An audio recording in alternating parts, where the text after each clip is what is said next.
अब आप देखें कि आई बार और पी एक्स बार है, ठीक है। पी एक्स बार आप देखें 10 है। जब आप कैंसिल करेंगे तो इसका मतलब है कि अगर आप अपनी सारी की सारी इनकम एक्स पे खर्चते हैं तो इट मीन्स कि you will be able to consume only just 10 commodities, ठीक है। तो इसका मतलब है कि इस सिचुएशन में जो आपकी इनकम 300 है और मेंबरशिप फी 200 है, आपके लिए क्या ये प्रॉफिटेबल है to join the club? No ma'am. No ma'am. इस सिचुएशन में नहीं है, ठीक है। अच्छा, अब ये कर लेते हैं कि आपकी इनकम जो है वो नाउ इस बजाय से कि 300 आपके पास इनकम इस नाउ 1000। अब पूरा एनालिसिस करके देखें कि अब आपके लिए ये प्रॉफिटेबल होगा कि नहीं।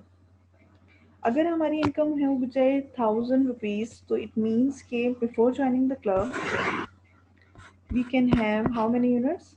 आपके पास फॉर्मूला था I over P X, income is 1000 and price of X before joining the club was 20,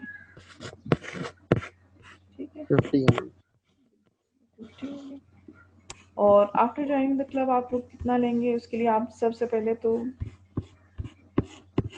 आई बार मालूम करें। आई बार कैसे मालूम करना है? By subtracting the membership fee from the income. तो थाउजेंड्स में से 200 300 माइनस 800 200 200 800 हो गया ना। 200 मेंबरशिप फी है, उसको माइनस कर देंगे, 800 हो गया। और प्राइस ऑफ एक्स आफ्टर 10 में वो 10 है, ठीक है। तो आप 80 यूनिट्स आप खरीद सकते हैं। तो इसका मतलब ये हुआ कि आपके लिए कोई भी मेंबरशिप लेना बेहतर है या नहीं, it depends on your income. अगर तो आपके पास इनकम बहुत ज़्यादा है तो उस केस में तो इट इज़ प्रॉफिटेबल। देखें, इसमें आप लोग जो है वो before joining the club you were able to just purchase 50 units, लेकिन आफ्टर ज्वाइनिंग द क्लब आप 80 यूनिट्स परचेज कर सकते हैं। जबकि इसमें आप देखें, जब इनकम आपकी कम है तो उस केस में बिफोर ज्वाइनिंग द क्लब आपके पास 15 यूनिट्स आप खरीद सकते थे, लेकिन आफ्टर ज्वाइनिंग द क्लब आप जस्ट 10 यूनिट्स खरीद सकते हैं। तो इसका मतलब है कि for those households who are having high income, उनके लिए मेंबरशिप ज्वाइन करना इज़ अ बेटर ऑप्शन। लेकिन उन लोगों के लिए जिनके पास इनकम ज़्यादा नहीं है, उनके लिए जो है वो मेंबरशिप लेना is not a good option, ठीक है जी। यहाँ तक बताएंगे, कंफ्यूजन है तो? No ma'am. मैम ये 10 यूनिट है या ये थोड़ा सा एक्सप्लेन कर दें। ये 10 यूनिट्स कहाँ पे? ये Yes, sir? 100 बाई 10 10 हाँ, ये यूनिट्स उन्होंने। 10 यूनिट्स हैं, ओके मैम। ठीक है। एक्स के कितने यूनिट्स हैं हम ये काउंट कर रहे हैं। अच्छा, ठीक है। नेक्स्ट आप लोगों के पास जो है वो हम देख रहे हैं कि अगर आप लोगों के पास टैक्सेस का इम्पैक्ट हम देखने जा रहे हैं। एक तो हमने लास्ट टाइम हमने टैक्स का इम्पैक्ट देखा था ऑन लेबर सप्लाई, ठीक है। लेबर का हमने कॉन्टेक्स्ट लिया था और उसका हमने देखा था कि क्या इम्पैक्ट होता है ऑन लेबर सप्लाई। और हमने बात की थी कि क्योंकि लेबर जो है वो सप्लाई अपनी कम कर देता है एट हायर वेजेस, जिसकी वजह से आपका जो टैक्स रेवेन्यू है वो रिड्यूस हो जाता है, ठीक है। आज हम पढ़ने जा रहे हैं कि अगर सेल्स टैक्स हो, वो तो इनकम टैक्स हुई ना, लेबर के ऊपर जो लगी वो तो इनकम टैक्स हो गई। अगर सेल्स टैक्स हो तो फिर उसका क्या इम्पैक्ट होगा on equilibrium quantity and prices, consumer surplus, producer surplus, इन सारी चीज़ों के ऊपर क्या इम्पैक्ट आता है, ठीक है। सो रेगन रेवोल्यूशन आप लोगों ने नाम सुना होगा। रेगन, रोनाल्ड रेगन जो है वो 40th यूएस प्रेसिडेंट था। वो बहुत जो है वो, क्योंकि he was also an economist, तो उसका ये ख्याल था कि अगर आप टैक्सेस को जो है वो कट कर देते हैं, ठीक है, और आप अपने जो है वो सोशल स्पेंडिंग्स को रिड्यूस कर देते हैं, तो इसकी वजह से आपकी इकोनॉमी जो है वो इम्प्रूव हो जाती है, ठीक है। और उसका ये व्यू था कि अगर आप टैक्सेस को डिक्रीज कर देते हैं मैम। तो मैम आप, सॉरी मैम, आपकी आवाज बीच में कटी है, दोबारा बता देंगे। मैं ये कह रही हूँ कि रेगन रेवोल्यूशन का मैं आप लोगों को बता रही हूँ कि रेगन रेवोल्यूशन जो है वो यूएस का एक पीरियड है जिसे बड़ा जो है वो मशहूर किया जाता है, and it is known as the period of क्या कहेंगे, लो टैक्सेस। क्योंकि जो रोनाल्ड रेगन है, यूएस प्रेसिडेंट था 40th, उसका ये कहना था कि अगर आप टैक्सेस को रिड्यूस कर देते हैं तो आपकी इकोनॉमिक ग्रोथ जो है वो बहुत ज़्यादा स्टिमुलेट हो जाती है, ठीक है, और आपकी जो इकोनॉमी जो है वो फ्लोरिश करती है, लोगों के पास जो है वो सेविंग्स जो हैं वो क्योंकि ज़ाहिर बात है आप जो है वो टैक्सेस रिड्यूस करेंगे तो लोगों की इनकम जो है वो ज़्यादा होगी, वो they would be able to save, और जितनी ज़्यादा सेविंग्स होंगी उतनी इन्वेस्टमेंट होगी, ग्रोथ आपकी इकोनॉमी की बहुत ज़्यादा इम्प्रूव हो जाएगी, ठीक है। सो यहाँ पर हम देख रहे हैं कि वाकई में टैक्सेस का ये जो सारी कहानी सुनाई थी कि टैक्सेस अच्छा नहीं है, बेहतर नहीं है टैक्सेस को इम्पोज करना, क्योंकि उसकी वजह से कंज्यूमर सरप्लस, प्रोड्यूसर सरप्लस सारा कुछ रिड्यूस हो जाता है। इसी चीज़ को हम देख रहे हैं प्रैक्टिकली कि अगर हम लोग न्यूमेरिकली करें तो हमारे कंज्यूमर सरप्लस, प्रोड्यूसर सरप्लस और इन सारी चीज़ों के ऊपर क्या इम्पेक्ट आएगा, ठीक है। आप लोगों के पास जो है this is the labour, sorry not labour supply, this is the supply curve, and ये आप लोगों के पास डिमांड कर्व है, ठीक है, P है एंड Q है। This is equilibrium quantity intersection के ऊपर, ठीक है, this is equilibrium quantity and here we have the equilibrium price. और हम ये देखना चाह रहे हैं कि अगर टैक्सेस इम्पोज होती हैं तो सिचुएशन क्या होगी। देखिए, बिफोर हैविंग एनी टैक्स आप देख सकते हैं कि we have just one equilibrium price, ठीक है, अभी टैक्स नहीं इम्पोज हुआ।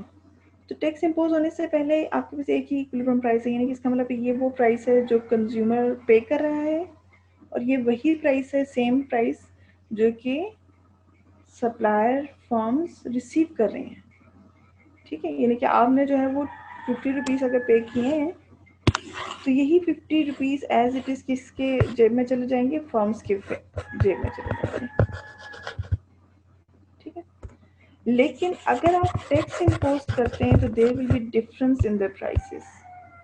लेट्स सपोज इतना पोर्शन जो है वो टैक्स इम्पोज हो गया, आपकी जो क्वांटिटी है टैक्स की वजह से रिड्यूस हो गई, ठीक है, क्वांटिटी रिड्यूस हो जाएगी टैक्स की वजह से, क्योंकि चीज़ें महंगी होती हैं तो ज़ाहिर बात है हम लोग उसकी अमाउंट कम कर देंगे, डिमांड कम कर देंगे।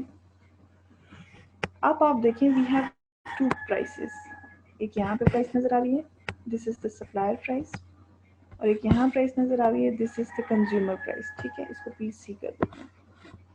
सो there is the difference of the prices, ठीक है।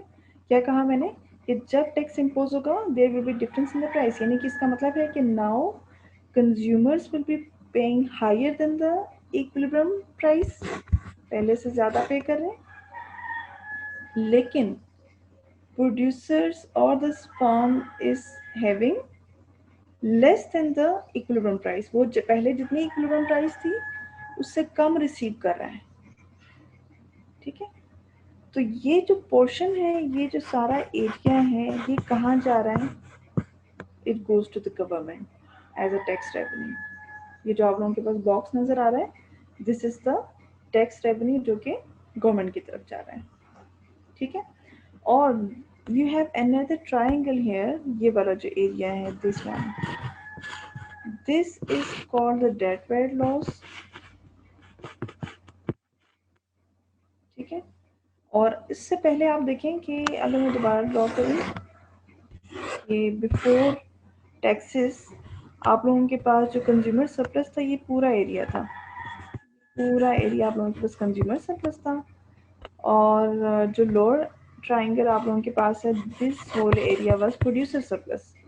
लेकिन अब आप देखें कि आफ्टर टैक्सेस आप लोगों का जो प्रोड्यूसर सरप्लस है वो रिड्यूस हो गया है, ठीक है। Now this area is producer surplus, और कंज्यूमर सरप्लस भी रिड्यूस हो गया है, ठीक है। आप देख सकते हैं कि this area is now the consumer surplus, ठीक है। तो यहाँ पर हम देख रहे हैं कि जब हम टैक्सेस इम्पोज करते हैं तो एक तो ये कि डिफरेंस इन प्राइसेस आ गया, दूसरा हमने देखा कि कंज्यूमर सरप्लस आपका रिड्यूस हो रहा है, जिसकी वजह से क्या इकोनॉमी के इम्पैक्ट आएगा कि भाई सेविंग्स कम हो जाएंगी, ठीक है, इन्वेस्टमेंट कम हो जाएगी, आपकी ग्रोथ रुक जाएगी, प्रोड्यूसर्स डिस्करेज हो रहे हैं क्योंकि उनका सरप्लस कम हो रहा है, ठीक है, वो इन्वेस्टमेंट अपनी रोक देंगे। डेड वेट लॉस आपके पास देखें, डेड वेट लॉस क्या होता है? Loss to the economy due to reduction in the economic activities, ठीक है। सो ये वाला एरिया जो रिडक्शन हुआ था कंज्यूमर सरप्लस से, ये वाला एरिया जो रिड्यूस हुआ, ये तो गवर्नमेंट की तरफ चला गया। इसी तरह प्रोड्यूसर सरप्लस के पास से भी इतना एरिया तो चला गया, लेकिन ये जो ट्राइंगल है गोज टू नो वन। ना तो ये प्रोड्यूसर की तरफ जा रहा है, ना ये वाला ट्राइंगल एरिया जो है कंज्यूमर्स की तरफ जा रहा है, ना ये गवर्नमेंट की तरफ जा रहा है। तो ये वाला आपके पास लॉस टू द इकोनॉमी है, ठीक है। So this is called deadweight loss. तो इट मीन्स कि जब भी टैक्सेस आप इम्पोज करेंगे तो you will face reduction in consumer surplus, reduction in producer surplus, and you will also face deadweight loss, ठीक है। However government will be having some revenue, और वो रेवेन्यू इस रेक्टेंगल के इक्वल होगा जो आपके सामने है। यहाँ तक कोई कंफ्यूजन तो पूछ लें।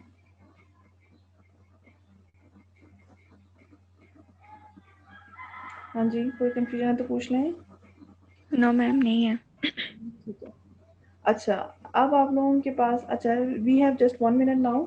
आप लोग किससे करेंगे, सेशन में एंड कर देती हूँ, फिर इसके बाद हम न्यूमेरिकल स्टार्ट करते हैं, ठीक है।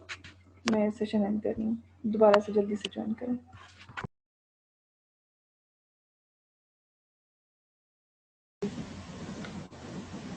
बाकी सब लोग म्यूट करें।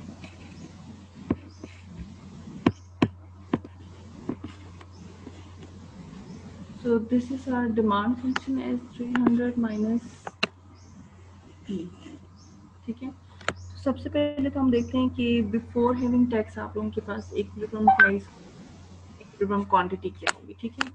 उसके लिए हम क्या करेंगे कि we will compare these two. आप लोगों के पास demand is equal to supply, ठीक है, और इसको तो P equal to 300 minus P करने, you will have 3p equals to 300, so equivalent price will be 100, ठीक है। ये आप लोगों के पास बिफोर टैक्सेस हम देख रहे हैं कि भी कोई टैक्स वगैरह कुछ भी नहीं लगा, and you have your price equals to 100। और इक्विलिब्रियम क्वांटिटी के लिए you can substitute the value of price in either of two quantity equations. किसी एक में पुट कर दो, जैसे पहली वाली में अगर मैं पुट कर दूं, then I would have 2 into 100 that is equals to, ma'am आवाज कम आ रही है। अच्छा, तो आप लोगों के पास जो है वो प्राइस जो है वो 100 है, और क्वांटिटी जो है इक्विलिब्रियम क्वांटिटी 200। ये आप लोगों के पास वैल्यूज हैं बिफोर टैक्सेस, ठीक है। टैक्स अप्लाई करने से पहले आप लोगों के पास प्राइस और क्वांटिटी ये है। अच्छा, अब हम देख रहे हैं कि अगर हम सपोज करें कि गवर्नमेंट जो है वो टैक्स इम्पोज कर रही है तो क्या सिचुएशन होगी। याद रखें कि आप लोगों के पास सिचुएशन कुछ इस तरह से कि जैसे अभी मैं सपोज ये कर रही हूँ कि गवर्नमेंट ने जो है वो टैक्स इम्पोज किया है ऑन कंज्यूमर साइड, ठीक है। तो आप क्या करेंगे, डिमांड इक्वेशन जो है उसमें आप लोगों ने प्राइस के साथ, ये प्राइस की इक्वेशन है, इसमें हम लिखेंगे पी प्लस। अच्छा, अब आपने इक्वेट करना है डिमांड को सप्लाई के साथ टू फाइंड द इक्विलिब्रियम। तो 300 minus P minus T equal to quantity supply आप लोगों के पास है 2p, ठीक है। अच्छा, इसको फर्दर सॉल्व करें, we have 300 minus T equals to कितना हो जाएगा आपके पास,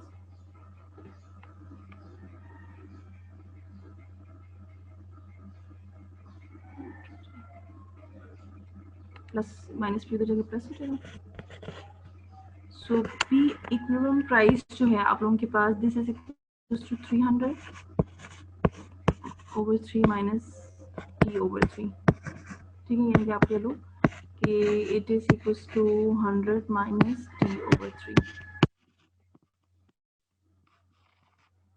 ये आप लोगों के पास प्राइस है। अच्छा, अभी मैंने आपसे कहा था कि जब हम टैक्स अप्लाई करते हैं तो we would be having two prices now.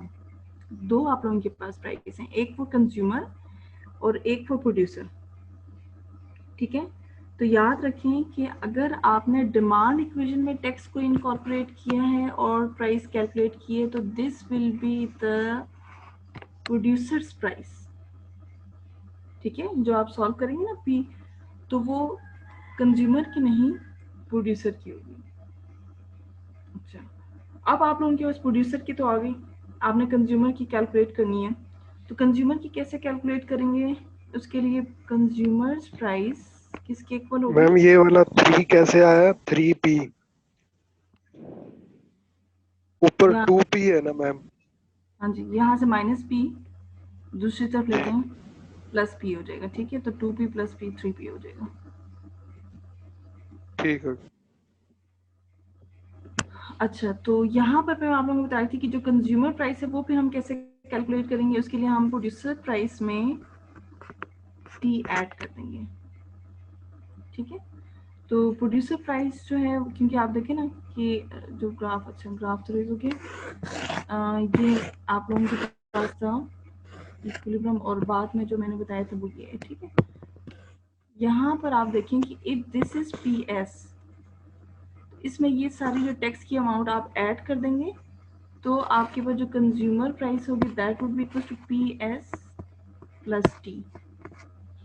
ठीक है, और इसी तरह सिचुएशन डिफरेंट है कि आपने अगर टैक्स को ऐड कर दिया है इनटू द सप्लाई इक्वेशन, तो आपके पास जो प्राइस आएगी that would be consumer price. Consumer price आ गई।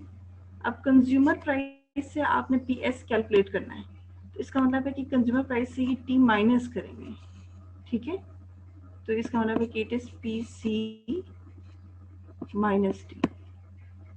ठीक है, तो अभी क्योंकि हमारे पास जो इक्वेशन आई है that equation is for P S, तो कंज्यूमर प्राइस मालूम करने के लिए हम इस वैल्यू में पी एस की एड टी।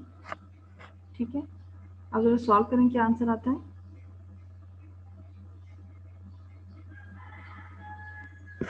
ये 3t हो जाएगा, 3t में से t माइनस करेंगे तो 100 प्लस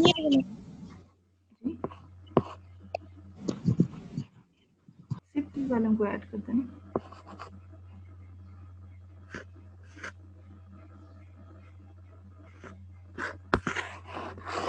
ठीक हो गया यहाँ तक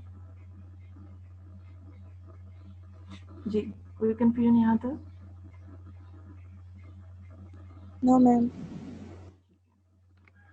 तो ये तो आप लोगों के पास फॉर्मूला था। अगर मैं ये सपोज कर लूँ कि टैक्स आप लोगों के पास पर्टिकुलरली इट इज 15, अब 15 रुपीज का आपको टैक्स लगा है। ठीक है, टैक्स इज इक्वल टू 15, तो फिर उस केस में आप लोग क्या करेंगे, आपने करना है यहाँ पर फॉर्मूले में टी की वैल्यू पुट। ठीक है, अगर मैं पी एस की इक्वेशन में टी की वैल्यू 15 पुट करती हूँ तो ये मेरे पास आ जाएगा 15 डिवाइड बाई 3 5 हो जाएगा, 100 माइनस 5 95। ठीक है, तो पी एस आप लोगों के पास आ गया 95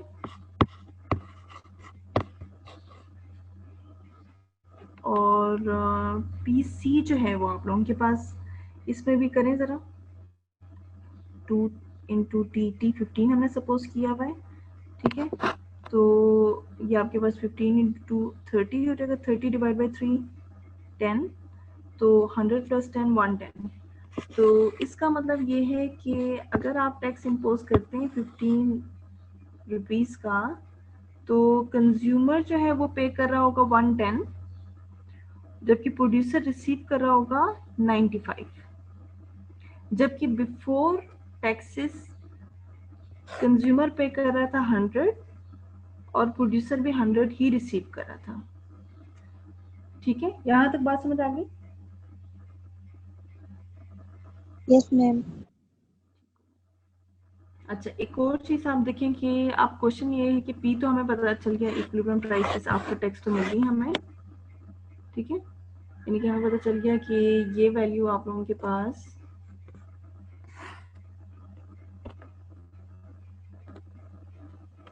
$95 है और ये वैल्यू आप लोगों के पास 110 है।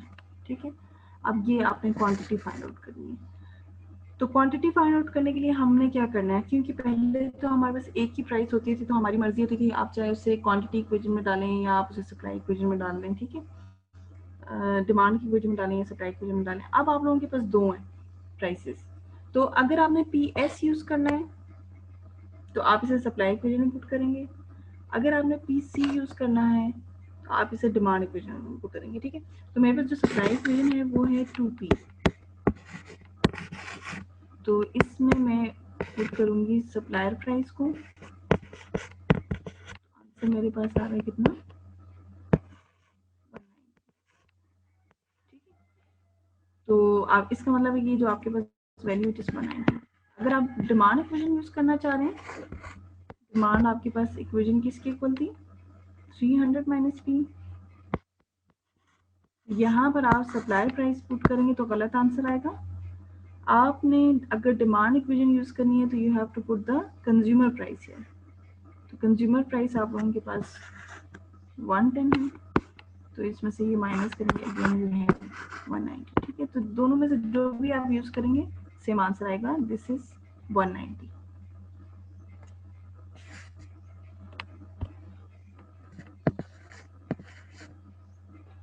और बिफोर कितना था आपके पास, इक्विलिब्रियम 200,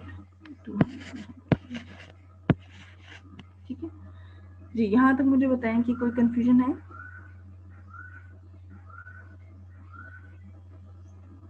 नो मैम। अच्छा, टैक्स रेवेन्यू कितना होगा, क्योंकि हर यूनिट पे 15 रुपीज पे करना है गवर्नमेंट को, जबकि आफ्टर टैक्स जो है वो हम 190 यूनिट्स जो है वो स्टिल कंज्यूम कर रहे हैं। तो इसका मतलब है कि गवर्नमेंट का जो टैक्स रेवेन्यू है that would be equal to tax into quantity, ठीक है। तो यानी कि टैक्स तो 15 का था और क्वांटिटी हमने 190 ली है, तो इन दोनों को मल्टीप्लाई करते हैं तो जो भी आंसर होगा that would be the tax revenue, ठीक है। टैक्स रेवेन्यू हमने कैलकुलेट कर लिया। अच्छा, नेक्स्ट अब आप लोगों ने बताना है कि what is the change in consumer surplus. अच्छा, उसके लिए सबसे पहले तो हम देखते हैं कि बिफोर टैक्सेस कितना कंज्यूमर सरप्लस है। तो बिफोर टैक्स अगर आप देखें तो आप लोगों ने मालूम किया था प्राइस हमारी आई थी 100 और क्वांटिटी आई थी 200, ठीक है। सो यहाँ से यहाँ तक का जो एरिया है ये आप लोगों के पास कंज्यूमर सरप्लस का है, ठीक है। तो कंज्यूमर सरप्लस हमने पहले कैलकुलेट करना है। अच्छा, उसके लिए हमें पता होनी चाहिए जॉब प्राइस। तो ये आप लोगों के पास डिमांड इक्वेशन है। जॉब प्राइस के लिए हमें क्या करना पड़ता है, क्यू की वैल्यू 0 पुट कर देंगे, ऐसा ही है ना? Yes ma'am. ठीक है, तो क्यू की वैल्यू इक्वल टू 0 कर दें and solve it for P, तो आपके पास वैल्यू आ गई 300, ठीक है।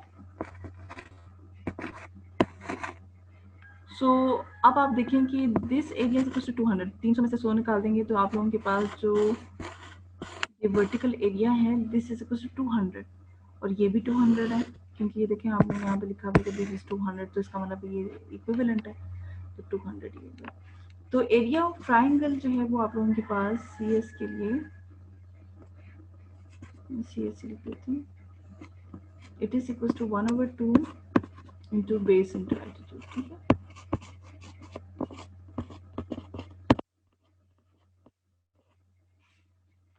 तो क्या वैल्यू आ रही है 1/2 इंटू बेस आप लोगों के पास 400 है और एल्टीट्यूड भी 400 ही है। सॉल्व करें, क्या आंसर आता है? मैम 200 था। अच्छा, मैं 200 से कैंसिल हो गया। ये कितना बन गया आपके पास? 20,000। 20,000, ठीक है। So this is your CS। अच्छा, अब देखते हैं कि आफ्टर टैक्स हमारे पास CS कितना रह गया, क्योंकि जब हमने बात की आफ्टर टैक्स की तो यहाँ पर आप देखें प्राइस 110 है, तो 300 में से 110 माइनस करेंगे कितना हो जाएगा,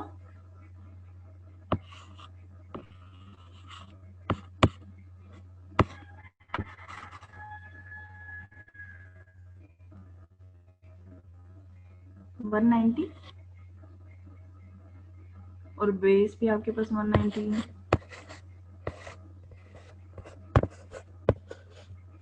समझ आ रही? दोबारा एक्सप्लेन करने की जरूरत है? लो यस मैम। यहाँ पर आप देखें 190 है, ठीक है, और जो प्राइस है हमने कहा था कि 110 है। अब आपको ये वाला एरिया कैलकुलेट करना है, तो 300 माइनस 110 कितना हो जाएगा? 190 और बेस भी आपके पास 190 है, ठीक है। इसे सॉल्व करें आप, कितना हो जाएगा? 95। 190 इंटू 95 जरा करें, क्या आंसर आता है?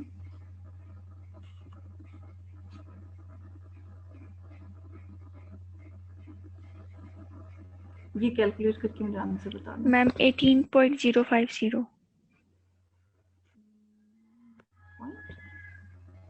नहीं, 95 को 190 से मल्टीप्लाई करें ना।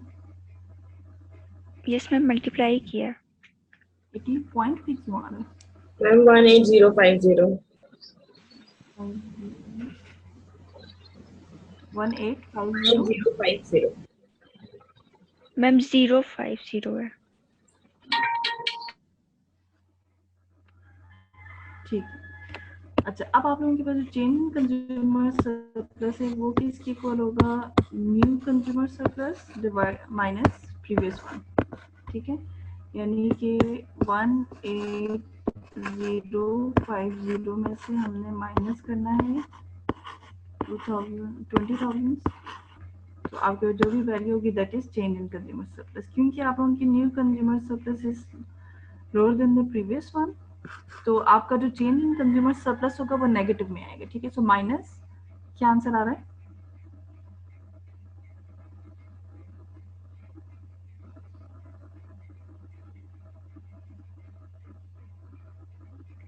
$1950। 1950, ठीक है। तो ये आप लोगों के पास हो गया चेंज इन कंज्यूमर सरप्लस, ठीक हो गया। अच्छा, इसी तरह आप लोगों ने प्रोड्यूसर सरप्लस कैलकुलेट करना है, कर लेंगे या बताऊं प्रोड्यूसर सरप्लस का? प्रोड्यूसर सरप्लस कैसे मैम बता कैलकुलेट दें। करेंगे? सेम फॉर्मूला यूज करेंगे ना। बिफोर टैक्स आप लोगों के पास जो है वो प्रोड्यूसर सरप्लस किसके इक्वल है? इट इज, यहाँ पर हमारे पास 100 आया था एंड इधर वैल्यू आपके पास 200 आई थी। सो यहाँ से यहाँ तक एरिया 100 है और यहाँ से यहाँ तक एरिया 200 है। सिंपल आप लोगों के पास क्या है? 1/2 इंटू 100 200 कैंसिल होंगे तो बनेंगे, तो इट इज 10,000। अच्छा, आफ्टर टैक्स हम देखना चाह रहे हैं। आफ्टर टैक्स आपने देखा था कि जो प्रोड्यूसर्स था he was receiving just 95 rupees, तो ये आप लोगों के पास सिचुएशन थी कि वो जस्ट 95 रिसीव कर रहा था, ये 190 था। इसका मतलब है कि अब आपने ये ट्रायंगल मेजर करना है, तो दिस इज 1/2 इंटू एल्टीट्यूड आप लोगों के पास 95 तो हम लोग प्राइस नहीं निकालेंगे? है। नहीं, इसकी तो चॉक प्राइस नहीं होगी, 0 से स्टार्ट हो रहा है, ठीक है। इंटरसेप्ट आप देखें ना कि जो सप्लाई इक्वेशन है हमारी वो क्या है? This is equals to 2, there is no intercept, 0 से स्टार्ट हो रहा है।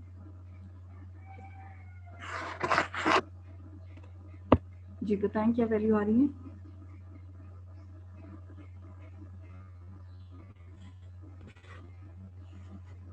$95 को 95 से मल्टीप्लाई कर दें और इसी का चेंज इन 9025। प्रोड्यूसर सरप्लस 190, ये वैल्यू आ रही है। Yes ma'am. और चेंज आप क्या करेंगे? 9025 में से माइनस कर देंगे 10,000, जो डिफरेंस आएगा that is change in producer surplus, ठीक हो गया। यहाँ तक बताएं कोई कंफ्यूजन है?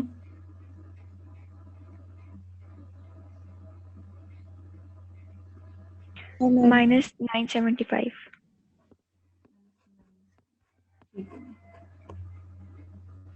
सही है।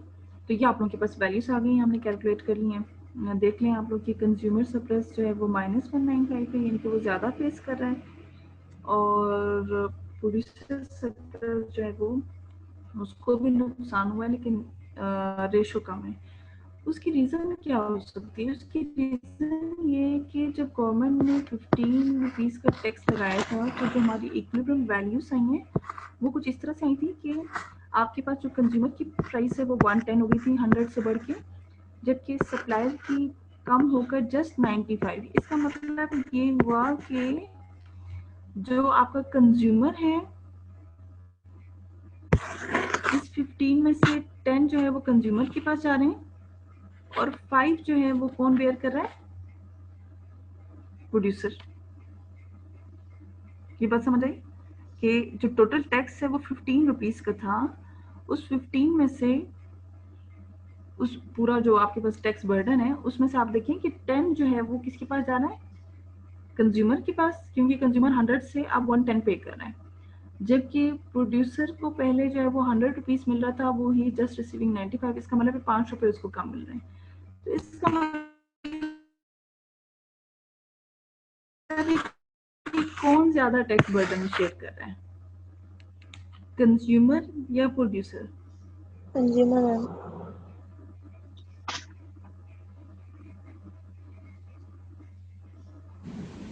कंज्यूमर पे, ठीक है, कंज्यूमर ज़्यादा टैक्स शेयर कर रहा है, tax burden. So this is called, this phenomenon is tax incidence basically tells us that who will share more of the tax burden.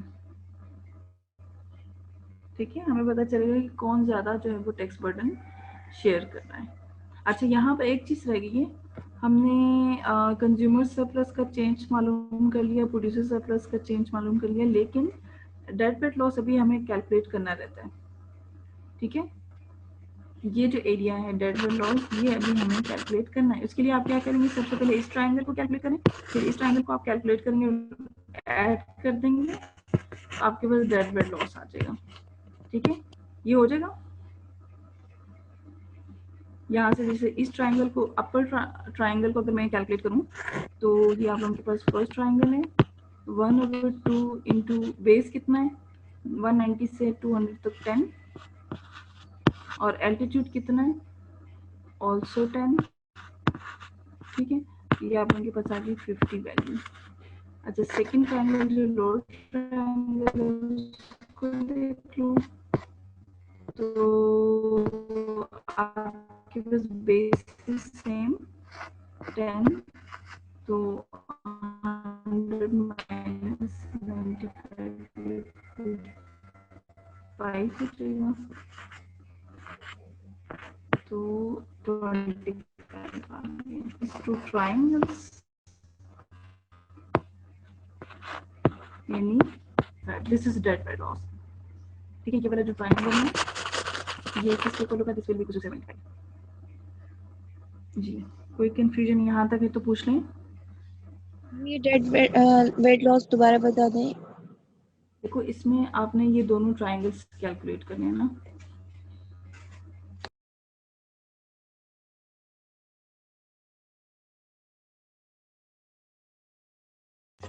अच्छा, अब आप यहाँ पर ये देखें कि ये जो दो ट्राइंगल्स हैं ना, ये आप लोगों के पास डेट वेट लॉस है। तो सबसे पहले आपने ये वाला एरिया कैलकुलेट करना है। ठीक है, तो फॉर्मूला आप लोगों ने क्या लगाना है? 1/2 इंटू बेस इंटू एल्टीट्यूड। अब यहाँ पर आप देखो बेस कितना है 190 से 200 तक 10। अच्छा, अब एल्टीट्यूड यहाँ से इधर तक आपने काउंट करना है, ये 100 से 110 तक जा रहा है, तो इसका मतलब ये भी 10 है, तो एल्टीट्यूड भी 10 हो गया, और आप इसे सॉल्व करें तो 50 आ गया। ठीक है, इसी तरह जो लोअर ट्रायंगल है उसको कैलकुलेट करना है। यहाँ से यहाँ तक जो एरिया है इट इज़ अगेन 10, और इधर से इधर तक जो एल्टीट्यूड है ये कैलकुलेट करने के लिए 100 में से 95 माइनस कर दें तो 5 रह गया, तो ये हमने लिखा 5, और इसे सॉल्व करेंगे 25, और इन दोनों को ऐड कर दो तो ये पूरा आप लोगों के पास ट्राइंगल आ जाएगा। ठीक है, which is equal to 75।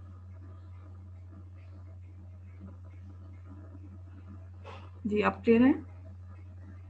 Yes ma'am. Yes ma'am. तो अगला जो हम बात कर रहे थे टैक्स इंसिडेंस की। टैक्स इंसिडेंस क्या होता है?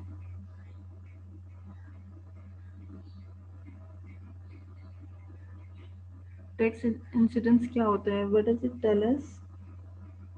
क्या बताता है हमें कि कौन जो है वो, यानी कि कंज्यूमर और प्रोड्यूसर में से कौन ज़्यादा टैक्स बर्डन शेयर करेगा। ठीक है, तो यहाँ पर कौन ज़्यादा शेयर करेगा? It depends on elasticity. ठीक है, कौन ज़्यादा टैक्स बर्डन शेयर करेगा किस चीज़ पे डिपेंड करता है? इलास्टिसिटी के ऊपर डिपेंड करता है। ठीक है, तो अगर तो आपको लगता है कि यहाँ पर हम सिचुएशन देख लेते हैं कि सबसे पहले हम करते हैं कि जी आपका जो सप्लाई कर्व है ये नॉर्मल है और आप लोगों का जो डिमांड कर्व है वो इनइलास्टिक है। जितना इनइलास्टिक होगा कर्व आपका स्टीपर होगा और जितना वो इलास्टिक है आपका कर्व फ्लैटर हो जाएगा। ठीक है, तो यहाँ पर हम सपोज कर रहे हैं कि आपके पास इनइलास्टिक डिमांड कर्व है, दिस इज डिमांड। ठीक है, इक्विलिब्रियम आप देखें बिफोर टैक्स आपका इक्विलिब्रियम इधर है, दिस इज क्यू स्टडी, और आफ्टर टैक्स अगर आप देखें कि लेट्स सपोज टैक्स की वजह से आपके पास इतना जो है वो क्वांटिटी रिड्यूस हो गई है, this is reduction in quantity due to tax. यहाँ आप देखें कौन ज़्यादा पे कर रहा है, दिस इज पी एस और this one is P C. ठीक है, कौन ज़्यादा पे कर रहा है? कंज्यूमर।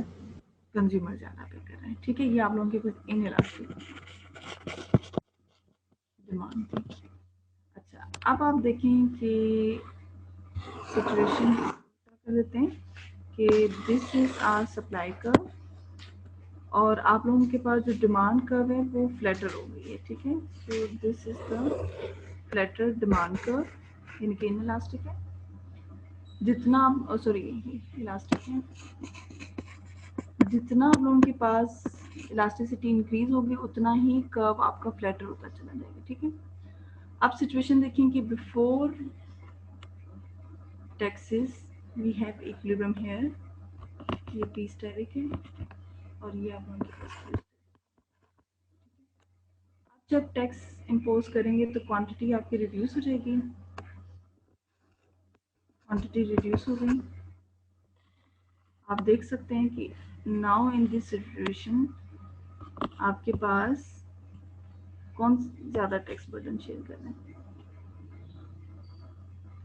प्रोड्यूसर। सप्लायर, इस केस में देखिए सप्लायर। अब आप देखें पी स्टेरिक से पी एस की तरफ देखें, इतना ज़्यादा जो एरिया है this is shared by producer और इसका जो अपर एरिया ये बना this area is shared by the consumer. तो कंज्यूमर जो है वो टैक्स बर्डन कम शेयर कर रहा है और जो प्रोड्यूसर है वो ज़्यादा टैक्स बर्डन शेयर कर रहा है। ठीक है, बात समझ आ रही है? प्रोड्यूसर जो है वो ज़्यादा टैक्स बर्डन शेयर कर रहा है, कंज्यूमर कम टैक्स बर्डन शेयर कर रहा है। आप एरिया देखकर अंदाज़ा लगा लें। जी, यहाँ तक बताएं कोई कंफ्यूजन है?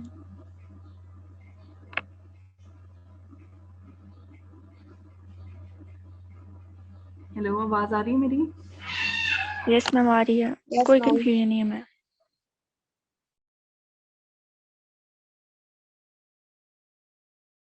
हम एक डिमांड की इलास्टिसिटी वगैरह तो हमें गुड से पता चलती है ना कि गुड कौन सा है।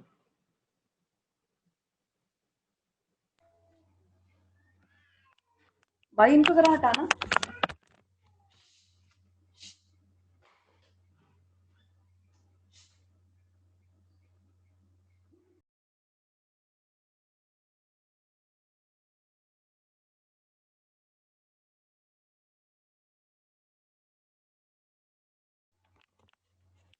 सॉरी, मुझे पूछिए क्वेश्चन क्या था दोबारा? मैं पूछ रही थी कि इलास्टिसिटी जो है डिमांड्स की वो जो फ्लैटर होती है कि स्टीपर होती है जो इसके कर्व करता है, वो गुड पे डिपेंड करता है ना कि कौन सा गुड्स हम यूज कर रहे हैं। हाँ बिल्कुल, उस पर डिपेंड करता है। अब जैसे एक कमोडिटी है, उसकी डिमांड इन इलास्टिक है। इन इलास्टिक का मतलब है कि उसकी चाहे प्राइस जो भी हो आप वो कंज्यूम करेंगे, ठीक है। बात समझ आ रही है? इन इलास्टिक का क्या मतलब है कि आपके पास चाहे प्राइस कम हो या ज़्यादा हो, आपने वो कमोडिटी परचेज करनी ही करनी है। तो इसका मतलब है कि जो प्रोड्यूसर है वो क्या करेगा, वो ज़्यादा से ज़्यादा टैक्स बर्डन किसको शिफ्ट कर देगा, कंज्यूमर को, क्योंकि उसे पता है कि कंज्यूमर ने वो चीज़ परचेज ही करनी है हर सूरत में, चाहे उसकी प्राइस ज़्यादा हो या कम। इलास्टिक के केस में आप देखें कि इलास्टिक के केस में आपका जो कर्व है वो फ्लैटर हो गया है और ज़्यादातर जो बर्डन है वो प्रोड्यूसर खुद ले रहा है। उसकी रीज़न ये है कि उसे पता है कि डिमांड जो है वो इलास्टिक है। इलास्टिक का मतलब है थोड़ा सा भी प्राइस चेंज हो जाएगा तो कंज्यूमर ने उस चीज़ की कंजप्शन ख़त्म कर देनी है, ठीक है। उस चीज़ की कंजप्शन जो है वो कम कर देनी है। अगर कंजप्शन कम कर देगा तो ज़ाहिर बात है उसकी तो चीज़ें बिकेंगी ही नहीं। तो जब आपके पास डिमांड इलास्टिक होगी उस केस में ज़्यादातर बर्डन जो है वो कौन शेयर करेगा, प्रोड्यूसर खुद, ठीक है। ये बात समझ आई कि नहीं आई? जी मैम, समझ आ गई मैम। ठीक है, चलें इसी तरह अब आप लोग जल्दी से कर्व बनाएं। एक दफ़ा अब आप लोगों ने रखना है डिमांड कर्व नॉर्मल, एक दफ़ा सप्लाई कर्व को इलास्टिक बनाएं और एक दफ़ा सप्लाई कर्व इन इलास्टिक बनाएं। 2 मिनट है आप लोगों के पास, जल्दी से कर्व बनाएं और फिर मुझे बताएं कि क्या इम्पैक्ट आपको फाइंड हुआ। यानी कि इसका मतलब है कि आपके पास सप्लाई अगर इन इलास्टिक होगी तो कौन ज़्यादा शेयर करेगा, और सप्लाई अगर इन इलास्टिक हुई तब कौन ज़्यादा शेयर करेगी, ठीक है। एक दफ़ा सप्लाई कर्व इलास्टिक, एक दफ़ा सप्लाई कर्व इन इलास्टिक करें, जबकि डिमांड कर्व नॉर्मल रखें।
हाँ जी, क्या रिजल्ट हैं आपके? मैम जब इन इलास्टिक होगा तो प्रोड्यूसर बेयर करेगा और जब इलास्टिक होगा तो कंज्यूमर बेयर करेगा। जब इन इलास्टिक हो, एक मिनट, तो आपने कहा कि कंज्यूमर ज़्यादा करे, नो मैम, प्रोड्यूसर। प्रोड्यूसर ज़्यादा करेगा। दोबारा से देखें।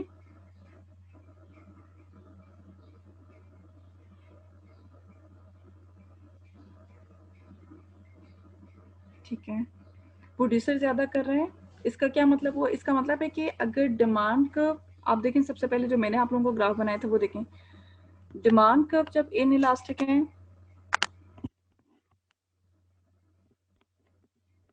इलास्टिक क्या लिखते हैं, एक मिनट दोबारा लिखते हैं। जब आप लोगों के पास डिमांड कर्व इन इलास्टिक है तो कौन ज़्यादा शेयर कर रहा था? कंज्यूमर। जब सप्लाई कर्व इनइलास्टिक है तो कौन ज़्यादा शेयर कर रहा है?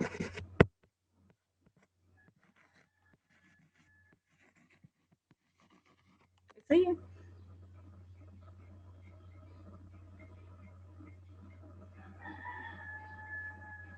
जी, यही रिजल्ट है आप लोगों का? Yes ma'am.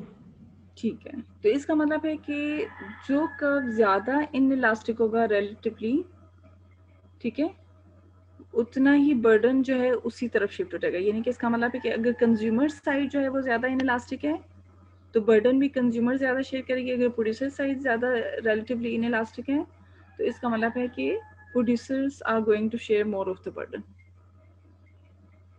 ठीक है, चलें, ये टॉपिक आप लोगों का जो है वो कंज्यूमर थ्योरी का एंड हो गया। Now we are starting the producer theory, क्योंकि थोड़ा बहुत हमने प्रोड्यूसर्स को भी डिस्कस कर लिया। प्रोड्यूसर थ्योरी अब हम स्टार्ट प्रोडक्शन। मैम जी मैम अभी ये दोबारा ग्राफ के जरिए समझाएंगे मैम? ये प्रोड्यूसर वाला, इसमें ये देखो, ये आप लोगों के पास डिमांड कर्व और सप्लाई कर्व मैं बनाने जा रही हूँ। ठीक है, तो सबसे पहले ऐसा करते हैं, डिमांड कर्व नॉर्मल बनाते हैं। ये मैंने नॉर्मल से डिमांड कर्व बना दिया 45 डिग्री लाइन के, ठीक है। सप्लाई कर्व मैं बना रही हूँ इनइलास्टिक। स्टीपर बनाने का मतलब इनइलास्टिक है, ठीक है। ये आप लोगों के पास इक्विलिब्रियम प्राइस है, ये आप लोगों की क्वांटिटी है। अच्छा, अब यहाँ पर हम ये सपोज करें कि टैक्स की वजह से आपकी क्वांटिटी इतनी ज़्यादा जो है वो रिड्यूस हो गई है, और आप देख सकते हैं कि this is the supplier price and this is the consumer price. ठीक है, ये सारा एरिया आप देखें, this area is greater then the above one. तो इसका मतलब ये हुआ कि यहाँ पर जो प्रोड्यूसर है वो ज़्यादा टैक्स बर्डन शेयर कर रहे हैं। ठीक है, एक मिनट, प्रोड्यूसर यहाँ पर लिखते हैं।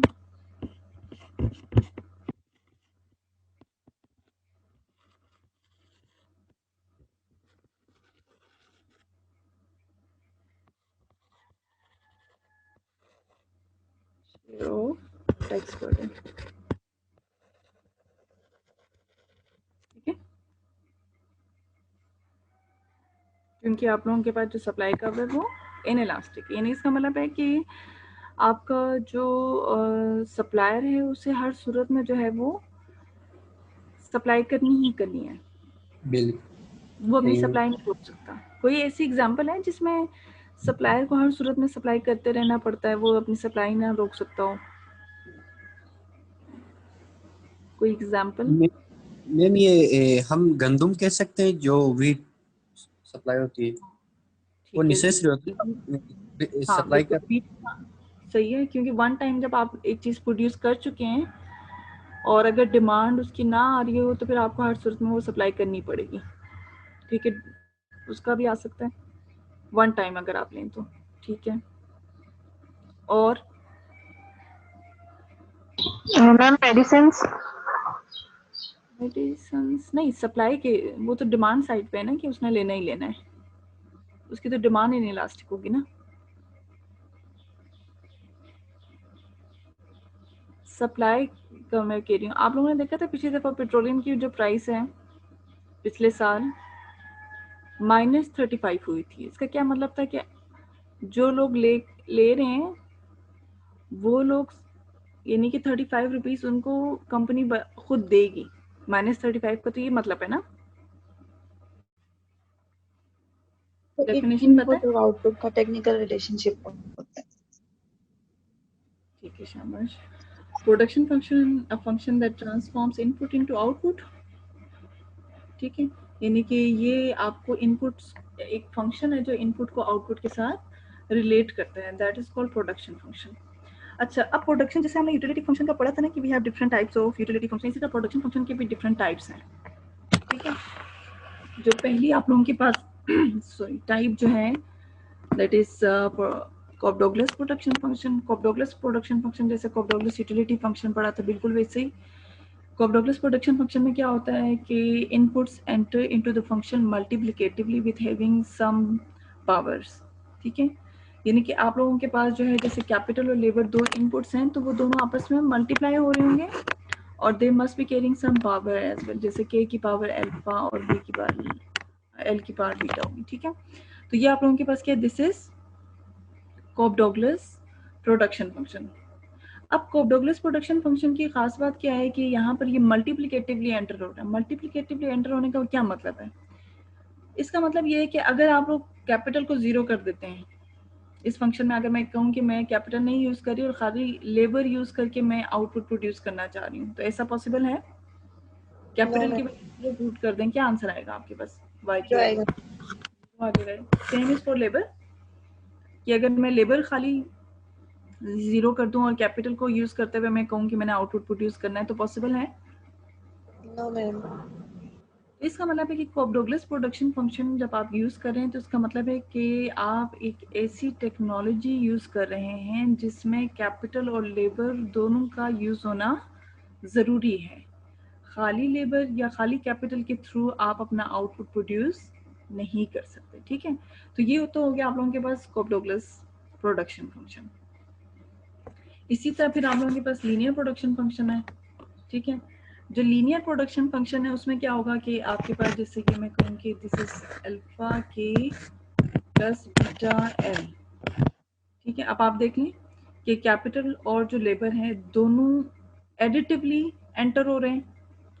अब आप मुझे बताएं कि अगर आप कैपिटल को जीरो कर देंगे तो क्या आपके पास आउटपुट जीरो होगा? No ma'am. नहीं No, होगा। ma'am. इसी तरह लेबर को अगर आप जीरो कर दें तब भी आपका आउटपुट जीरो नहीं होगा। तो इसका मतलब है कि जब आप ये प्रोडक्शन फंक्शन जिसे हम कहते हैं लीनियर प्रोडक्शन फंक्शन, तो इसका मतलब है खाली कैपिटल से भी गुजारा चल सकता है या खाली लेबर से भी गुजारा चल सकता है। इसका मतलब है कि now capital and labour are perfect substitutes to each other, ठीक है। यहाँ पर आप लोगों के पास दोनों क्या हैं, they are perfect substitutes to each other. आप खाली कैपिटल से भी अपना काम चला सकते हैं, आप खाली लेबर से भी काम चला सकते हैं, तो they are substitute to each other, ठीक है। अच्छा, इसी तरह फिर आप लोगों के पास कुछ सिचुएशंस ऐसी होती हैं जहाँ पर आपको कैपिटल और लेबर को एक फिक्स प्रोपोर्शन में यूज़ करना पड़ता है। उस फिक्स प्रोपोर्शन से हटकर अगर आप यूज़ करते हैं तो आपकी जो प्रोडक्शन है वो क्या कहेंगे उसे, यूजलेस है, ठीक है। यानी इसका मतलब है now we have the next case when where we have to use capital and labor in a fixed proportion. तो ये हमारे पास क्या कहलाता है, this is called Leontief production function. Minimum of capital and labour, ठीक है। अल्फा बीटा जो है वो मिनिमम रेशियो बता रहा है, जिससे अगर आप कैपिटल और लेबर दोनों 1:1 रेशियो में यूज कर रहे हैं तो अल्फा और बीटा की वैल्यू 1:1 आ जाएगी। अगर आप 1:2 के रेशियो में कर रहे हैं तो कैपिटल का अल्फा 1 हो जाएगा और लेबर 2। अगर आपको 2 कैपिटल 1 लेबर चाहिए तो फिर अल्फा 2 और लेबर 1 हो जाएगा, बीटा 1 हो जाएगा, ठीक है। तो इसका मतलब है खाली कि कैपिटल से कैसे चल सकता है मैम, वो जरा थोड़ा एक्सप्लेन करेंगी? दोबारा बोले। मैम खाली कैपिटल या सिर्फ लेबर से कैसे चल सकता है मैम, अभी जो आपने कहा? हाँ, ये सिचुएशंस हैं, एक्सट्रीम सिचुएशंस हैं। जैसे फॉर एग्जांपल मैं आपसे कहूँ कि अगर मेरे पास जो है वो या तो मैं लेबर रख लूँ या उसको रिप्लेस करके रोबोट्स ले लूँ, ठीक है। तो ऑप्शन है ना कि आपके पास दोनों रिप्लेसेबल हैं। जी मैम। ठीक है। अच्छा, तीसरा जो है वो हम लोग बात कर रहे थे लियोनटिव प्रोडक्शन फंक्शन की। लियोनटिव प्रोडक्शन फंक्शन में हमने बात की कि आपके पास जो है दोनों को हमने एक ख़ास रेशियो में इस्तेमाल करना है। जैसे फॉर एग्जांपल अगर हम सॉफ्टवेयर हाउस की एग्जांपल लेते हैं तो सॉफ्टवेयर हाउस में क्या होता है कि for each computer you have to hire 1 labour, ऐसा ही है ना। एक बंदा एक लैपटॉप या एक कंप्यूटर आपके पास होगा। अगर आप लोग 2 कंप्यूटर्स दे देते हैं, एक ही बंदे को यूजलेस है, वो एट अ टाइम एक ही कंप्यूटर यूज कर सकता है, या 2 लेबर को बिठा दें एक कंप्यूटर के ऊपर, वो भी यूजलेस है। तो यहाँ पर हमारे पास जो रेशियो है वो 1:1 का है, ठीक है। आप लोगों के पास जो है वो आउटपुट आपके पास तभी मिलेगा when you use capital and labour into 1:1 ratio, ठीक है। तो जब भी आप किसी फिक्स रेशियो में यूज करते हैं तो देन फिर आपको कौन सा प्रोडक्शन फंक्शन यूज करना है? लियोन्टिफ प्रोडक्शन फंक्शन यूज करना है। बात समझ आ गई?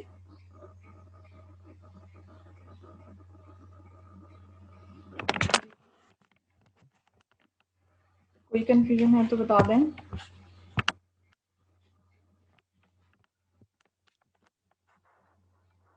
समझ आ गई है सबको? हेलो, यस आवाज आ मैम। रही है? ठीक है।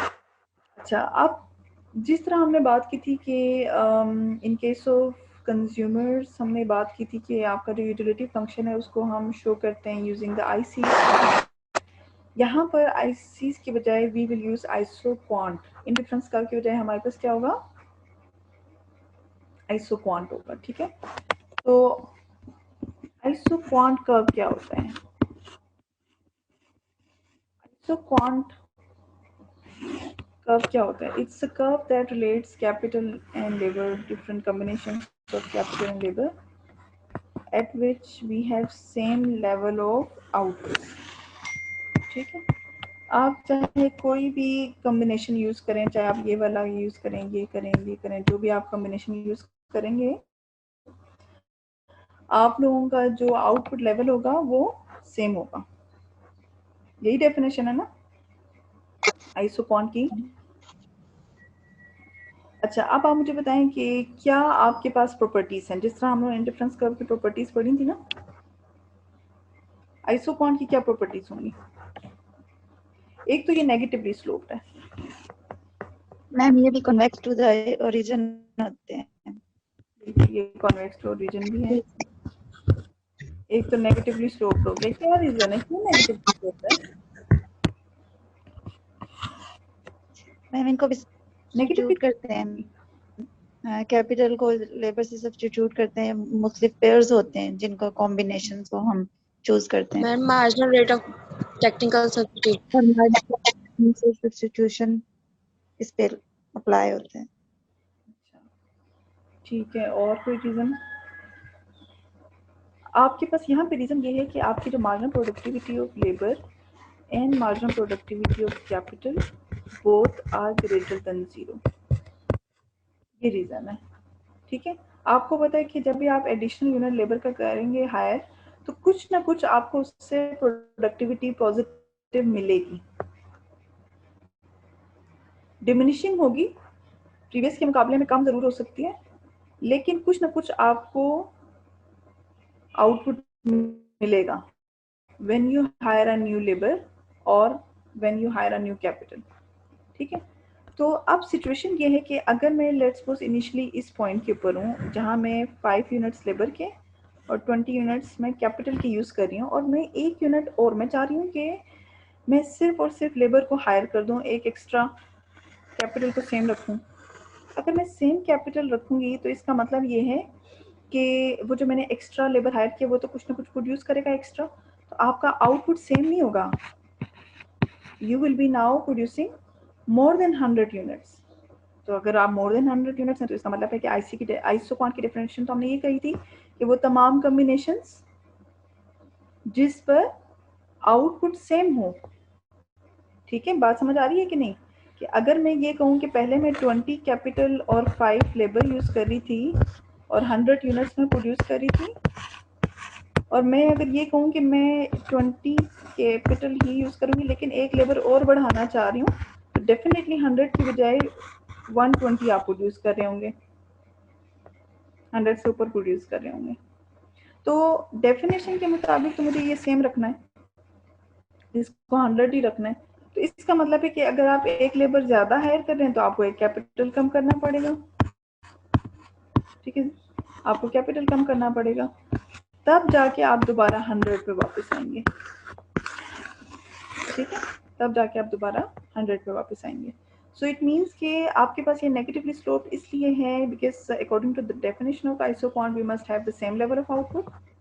ठीक है, and to have the same level of output and at the same time if you want to increase 1 unit labour तो आपको कैपिटल कम करना है। अगर आप कैपिटल को सेम रख के लेबर बढ़ाएंगे आपका आउटपुट 100 से बढ़ जाएगा। सेम लेवल ऑफ आउटपुट रखने के लिए आपको कैपिटल कम करना पड़ेगा। ठीक है, सो इट मीन्स कि there is a trade off between capital and labour if you want to maintain the level of production. आप अपना लेवल ऑफ प्रोडक्शन सेम रखना चाहते हैं तो एक यूनिट आप कैपिटल का बढ़ाएंगे, लेबर कम करें। एक यूनिट लेबर का बढ़ा रहे हैं तो कैपिटल कम कर दें। ये बात समझ आ गई? Yes ma'am. Yes ma'am. ठीक है, तो रीजन इसकी क्या होगी? Positive marginal productivity. दूसरा आप लोगों के पास रीजन आप लोगों ने कहा कि जी दूसरी प्रॉपर्टी आप लोगों ने बताई कि it is convex to origin. क्यों ये कॉन्वेक्स टू ओरिजिन है? Why is not a straight negatively slope line?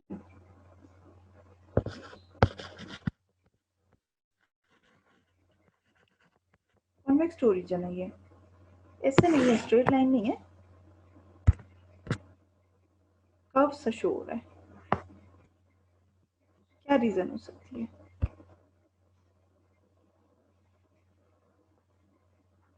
This is due to diminishing marginal productivities। ठीक है, आपके पास लेबर और कैपिटल की जो प्रोडक्टिविटी है वो डिमिनिशिंग है। डिमिनिशिंग का मतलब क्या है? Diminishing marginal productivity of labour अगर मैं कहूँ, इसका क्या मतलब होता है?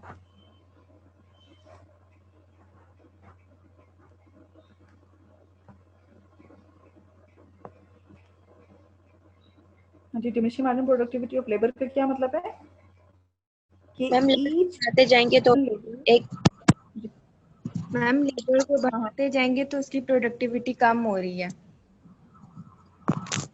मैम पहले इंक्रीज होगी पर एट एक स्टेज जहाँ पे जीरो हो जाएगा, फिर उसके बाद से मजीद हम बढ़ाएंगे तो वो कम डिक्रीजिंग होना स्टार्ट हो जाएगी। नहीं, डिमिनिशिंग मार्जिनल प्रोडक्टिविटी का मतलब ये है कि आपका जो एडिशनल लेबर है, जो भी एडिशनल लेबर होगा that would be giving the productivity lesser than the previous. ठीक है, आप लोगों को पता है ना कि हम जब प्रोडक्शन फंक्शन बनाते हैं तो किस तरह का आपके पास शेप आती है? क्या वो ऐसी स्ट्रेट लाइन आती है या आप प्रोडक्शन फंक्शन कुछ इस शक्ल में बनाते हैं? यहाँ पे वाई ले लें, इधर लेबर ले लें, कौन सा होता है? फर्स्ट वन या second one? First one. First one. तो ये हम शेप क्यों बनाते हैं प्रोडक्शन फंक्शन की? उसकी रीजन ही है कि we have diminishing marginal productivity of labour. यानी कि इसका मतलब है कि जब हमने पहला लेबर हायर किया, ठीक है, तो आपको कितनी प्रोडक्शन मिली? इतनी ज़्यादा प्रोडक्शन मिली है। पहले लेबर ने इतना ज़्यादा आउटपुट प्रोड्यूस किया। ठीक है, अच्छा, उसके बाद फिर आप करेंगे दूसरा लेबर हायर। यहाँ पर हमने दूसरा लेबर हायर किया, दूसरे लेबर ने कितना प्रोड्यूस किया? आप ज़रा वाई देखें, पहले से कम है। ठीक है, अच्छा, इसी तरह फिर आप तीसरा लेबर हायर कर दो। तीसरा लेबर हायर किया और देखा कितना उसकी वजह से आउटपुट में इजाफा है, थोड़ा सा है। तो इसका मतलब है कि each additional labour is giving you some output, लेकिन उस आउटपुट की जो क्वांटिटी है वो आहिस्ता आहिस्ता कम होती जा रही है। देखें, पहला लेबर जब हायर किया इतना ज़्यादा उसने प्रोड्यूस करके दिया, दूसरा लेबर जब हायर किया उसने सिर्फ इतना प्रोड्यूस किया, इतना ऐड किया है आउटपुट में। तीसरा लेबर हायर किया उसने सिर्फ इतना सा एडिशन किया आउटपुट में। ठीक है, कर रहा है, marginal productivity greater than zero है, लेकिन वो जो रेट है वो आहिस्ता आहिस्ता कम होता जा रहा है। ठीक है ना? तो इसका मतलब है कि due to diminishing marginal productivity of labour we are having production function which is concave. यहाँ पर भी रीजन यही है कि आपके पास जो आइसोक्वांट जो है वो कन्वेक्स टू ओरिजिन क्यों है? Due to diminishing marginal productivity of inputs. आप जो जो लेबर ज्यादा से ज्यादा हायर करते जाएंगे वो लेस प्रोडक्टिव होता जा रहा है। ठीक है, जितना आप लेबर ज्यादा हायर करते जाएंगे वो लेस प्रोडक्टिव होता जा रहा है। क्योंकि वो लेस प्रोडक्टिव होता जा रहा है तो उसके बदले आप कम से कम कैपिटल फोरगो करेंगे। ठीक है, बात समझ आ रही है? क्योंकि वो आपके पास जितना आप लेबर हायर करते जा रहे हैं उसकी प्रोडक्टिविटी, मार्जिनल प्रोडक्टिविटी रिड्यूस होती जा रही है, और क्योंकि उससे आपको इतनी अब प्रोडक्शन नहीं मिल रही तो उसकी खातिर आप ज़्यादा से ज़्यादा कैपिटल फोरगो नहीं करेंगे। तो that's why we have convex to origin isoquant. Clear है सबको? Yes ma'am. और क्या पढ़ा था जी? ये तो हो गए 2 रीजंस। थर्ड रीजन क्या है?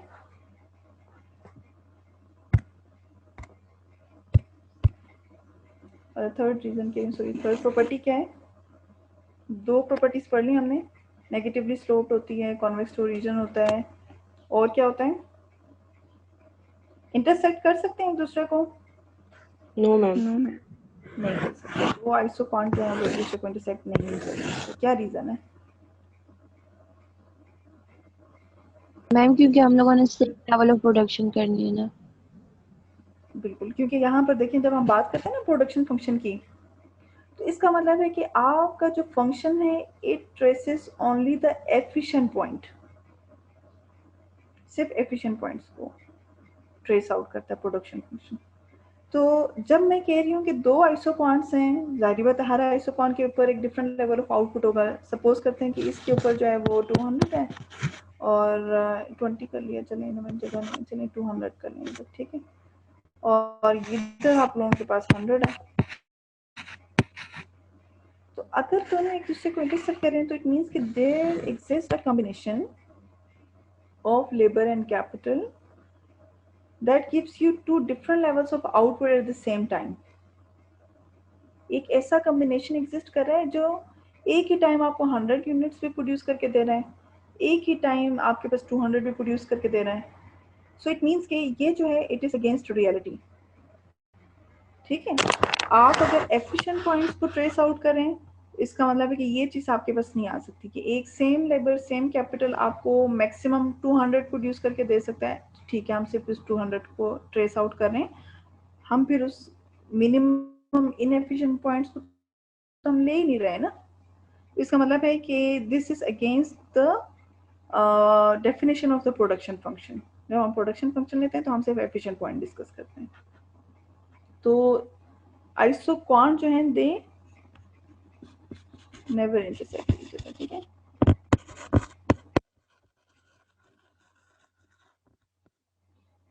और कोई पॉइंट और कोई प्रॉपर्टी जो पड़ी हो आइसोक्वांट से रिलेटेड? मैम किसी एक्सेस को टच नहीं करते। किसी एक्सेस को टच नहीं करते, ठीक है। किसी एक्सेस को क्यों नहीं टच करेंगे?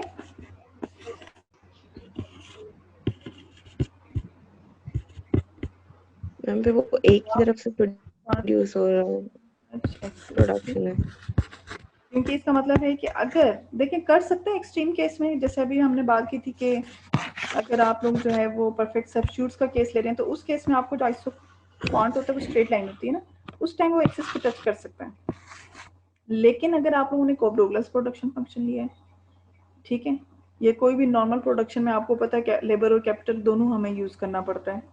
तो जब भी हम किसी नॉर्मल प्रोडक्शन की बात करते हैं तो उस केस में आपके पास we have to have both labour and capital, ठीक है, हमें दोनों ही इस्तेमाल करना पड़ता है। इसलिए जो है वो नॉर्मल जो आप लोगों का प्रोडक्शन आइसोक्वांट कर्व है it doesn't touch any of the axis, ठीक हो गया। और फिफ्थ आप लोगों के पास कि ये थिक लाइन नहीं होती, it should be a thin line. Yes ma'am. क्यों थिन लाइन होनी चाहिए, थिक क्यों नहीं हो सकती?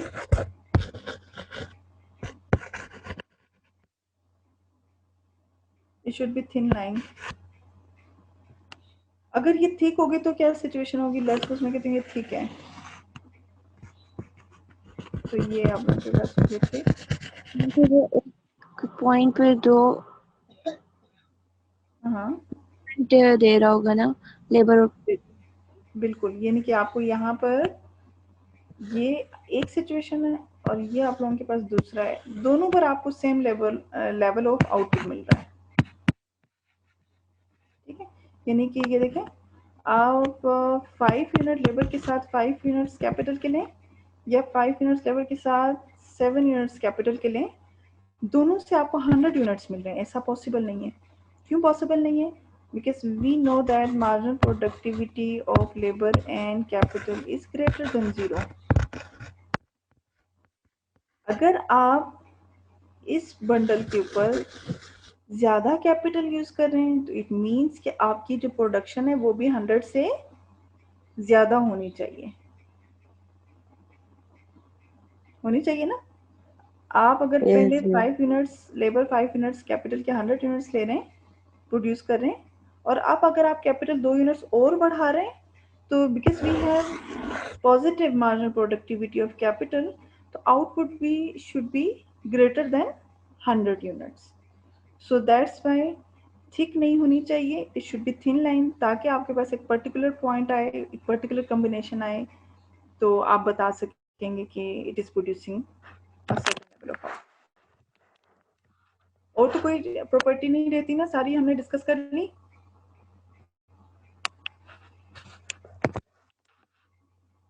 अच्छा, अब इसका जो स्लोप है, स्लोप ऑफ आइसोक्वान, ये किसके इक्वल होता है?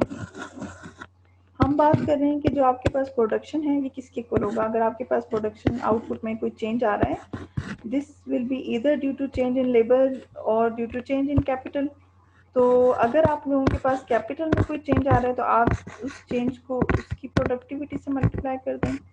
अगर आपके पास लेबर में कोई चेंज आ रहा है, तो आप उसकी प्रोडक्टिविटी को उसके चेंज के साथ मल्टीप्लाई कर दें। सो आपके पास जब भी आउटपुट में कोई चेंज आ रहा होता है, that is either due to change in capital और due to change in labour. Along the isoquant हमने कहा था कि हमारा आउटपुट सेम रहता है। So because we have along isoquant, आपके पास चेंज इन आउटपुट 0 होगा। सो इस इक्वेशन में हम चेंज इन y की जगह 0 पुट कर देते हैं, ठीक है। So 0 into MPK into change in K MPL into change in Y। हम लोगों के पास आइसोक्वांट जिसमें कैपिटल हमने लिया था वर्टिकल एक्सिस पे एंड लेबर हमने लिया था हॉरिजॉन्टल एक्सिस पे, तो slope of the curve will be equal to delta K over delta L. तो इस इक्वेशन से हम delta K over delta L यानी स्लोप की वैल्यू निकालेंगे। तो ये चला जाएगा दूसरी तरफ, M P K change in K equals to आपके पास minus M P L into change in L equal आएगा, ठीक है। सो चेंज इन के ओवर चेंज इन एल किसके इक्वल आएगा?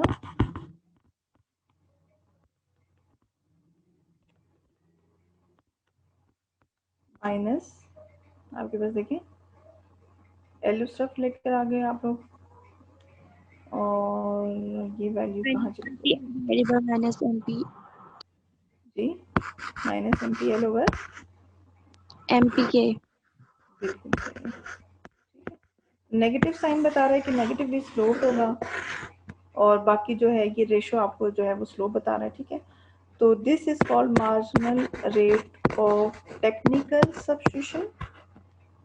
This is equals to marginal ratio of marginal productivities, ठीक है। आपके पास MRTS किसके इक्वल होता है? स्लोप ऑफ आइसोक्वांट किसके इक्वल होता है? It is equals to the ratio of marginal productivities of inputs, ठीक है। और ये आपको क्या बताता है? ये रेट बताता है कि if you want to hire one more unit of labor, then how much units of capital you have to forego। ठीक हो गया? यहाँ तक कोई कंफ्यूजन है तो पूछ लें।